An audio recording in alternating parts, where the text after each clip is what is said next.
por un hombre que no vale la pena.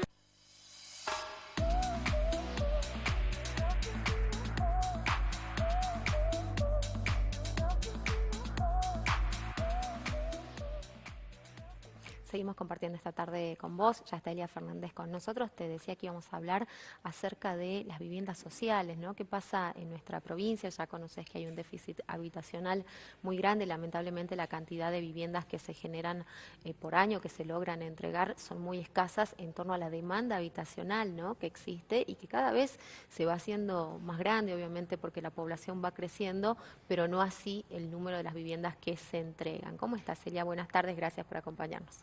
Buenas tardes, Mabel. Gracias por invitarme. Me gustaría que me cuentes cómo se puede resolver esto, ¿no? Porque hay muchas familias que por los ingresos, porque no tiene un trabajo fijo, por muchísimas cuestiones no logra acceder. Otros que están años inscriptos en el IPB, yo conozco casos de gente que ha estado hasta 20 años, que después, bueno, esto se ha ido subsanando, digamos, porque se han empezado a hacer grupos especiales, ¿no? Justamente para, de alguna manera, contrarrestar toda esta situación, pero de todas maneras, como decíamos al inicio, son muy pocas las viviendas con las que se cuenta por la enorme demanda que existe, ¿no? Bueno, sí, el problema del déficit habitacional es algo que nos atraviesa a todos los salteños porque la gente que puede acceder a otro tipo de crédito que no sea, o sea, un crédito que sea bancario o a la construcción privada o a adquirir un terreno privado, ¿no? Ya sea para un barrio abierto o cerrado, son de altos ingresos, ¿no? El trabajador promedio salteño no puede acceder a Sí, esto. totalmente. Queda totalmente excluido, ¿no? O sea, es un sistema muy desigual donde muchas veces el trabajador no sabe qué hacer porque termina viviendo hacinado en los cordones urbanos, ¿no? Junto a su familia. Se da el fenómeno de hogares dentro de un mismo techo. Hay 2 o 3 hogares dentro del mismo techo, porque bueno, no pueden acceder a una vivienda digna, ¿no? ¿Y qué es lo que pasa con el IPB? El IPB está construyendo en una forma muy espaciada y muy lenta. Encima tenemos ese problema, ¿no? Que muchas veces no accedemos a la parte privada, a un crédito para procrear, suponte vos, o para otro tipo de emprendimiento privado, porque no llegamos a los montos que piden de ingresos para poder acceder a esos créditos. Y por otro lado, a veces el trabajador supera un poquito, ¿no? ese monto que pone el IPB, que es para los que no pueden acceder.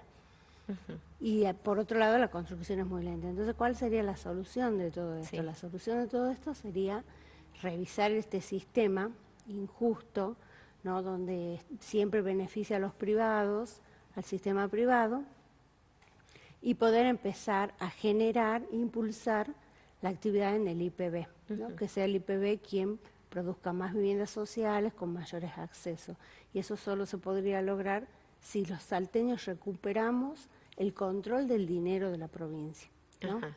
O sea, esto viene en medio mechado, digamos, con lo que hablábamos la otra vez, ¿no? De tanto el Banco Macro y poder tratar de abordar esto de una mejor manera y poder también manejar ese enorme caudal de dinero que maneja el Macro en estos momentos, ¿no? Y que son dineros públicos. Sí, o crear un banco de préstamo y asistencia social, lo que sea que impulse la economía salteña y que nos haga un poco más autónomo del centralismo, ¿no?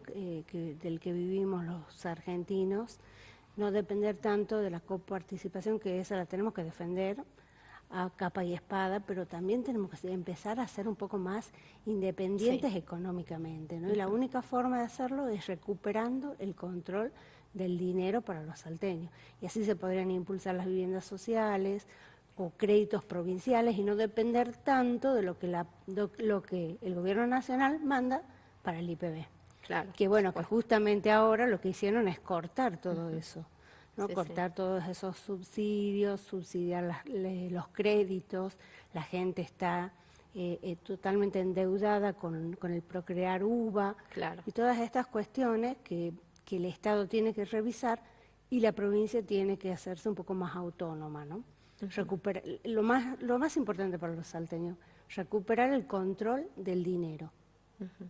¿Y qué pensás? Porque yo muchas veces pensaba cuántas inequidades hay en torno a esto, porque a las familias más vulnerables, aquellas que les va a costar más edificar su propia casa, les entregan un terreno, ¿no? Y aquellos que tienen un mejor ingreso, se les entrega la casa hecha. Digo, bueno, hay que hacer obviamente las medianeras, todo lo que conlleva poder sacar adelante un hogar, ¿no? Y después también vemos otros casos en que el IPB ha entregado viviendas donde prácticamente si no se la tira abajo y se toma solo el terreno, se cambia estructuralmente y exponencialmente en un tiempo récord todo lo que es esa vivienda, con lo cual muchas veces yo pienso, no sé si esa persona lo necesitaba tanto, porque ese poder adquisitivo para cambiar y para convertir entera una construcción y ampliarla fastuosamente, me da cuenta de que quizás hay otra familia que lo necesitaba más como una urgencia, ¿no?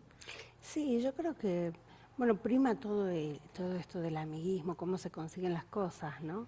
Eso tiene que ser transparente, la forma en la que las familias acceden al IPB. Hay muchas que, como vos decías al principio, hay mucha gente que está inscripta años, tal vez muere sin que le adjudiquen la casa o le adjudiquen el terreno, ¿no? Y bueno, y también tenemos un gran problema en cuanto a lo que es la programación urbana, ¿no? Cómo diseñamos estos nuevos barrios urbanos que vos viste y que encima no podemos acceder, Sí. ¿no?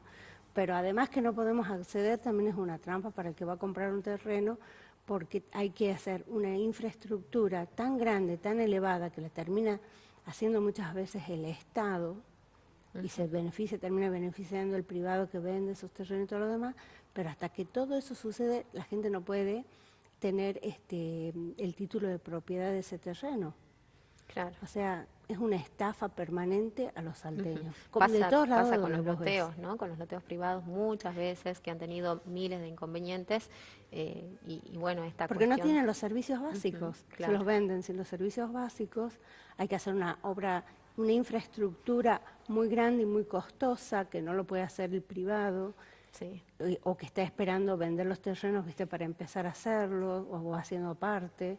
Y bueno, esto termina siendo una estafa para el salteño, ¿no? Claro. Como lo veas, ¿no? Un Sí. trabajador común no puede acceder porque no llega a los montos que le exige una financiera para poder endeudarse, mira vos, ¿no? Para comprar su vivienda. Y por otro lado, no puede llegar a acceder el IPB porque que el IPB está abarrotado de pedidos. Claro que sí. Se entregan muy pocas viviendas por año. Ahora ya está paralizada totalmente porque la nación le cortó los víveres, digamos, ¿no? Cortó el dinero para la construcción de viviendas sociales. Salta no tiene la plata para ella misma impulsarla porque delegó ese poder de administrar el dinero a otro privado. Entonces, como vos estás viendo, son los privados los que se están beneficiando y el pueblo salteño mira nomás cómo se reparten, ¿no? Claro. Bueno, tremenda la verdad esta situación, ¿no? Y hay mucha gente que ya ni siquiera tiene la posibilidad de alquilar, que como vos decías, ha tenido que volver a su familia de origen, ¿no? Quizás a estas familias extensas que se van armando en torno a todas estas dificultades Hay que 2 o también 3 traen el familias terreno. viviendo bajo el mismo techo. Sí, sí. Es muy terrible la situación, es muy angustiante.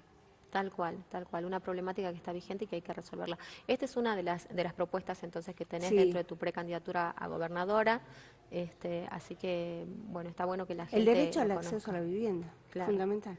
Eso que es algo que es absolutamente básico, ¿no? Bueno, te cambio de tema, Elia. ¿Qué te pareció el paro de esta última jornada, del día miércoles, que para muchos fue absolutamente contundente? El gobierno siempre sale con otra reflexión diferente, ¿no? En torno a estas circunstancias. Hay legisladores, de hecho, que han referido prácticamente como que el paro era anticonstitucional, ¿no? Cuando sabemos que es un derecho que tienen los trabajadores para poder expresarse también y para poder tener otra herramienta de lucha.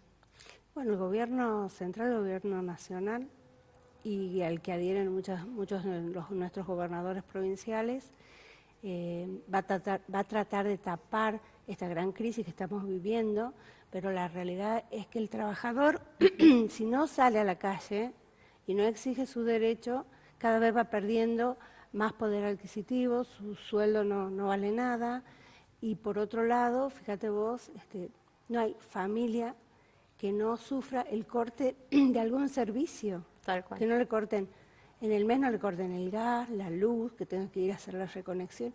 Y todo eso es porque hemos perdido el poder adquisitivo.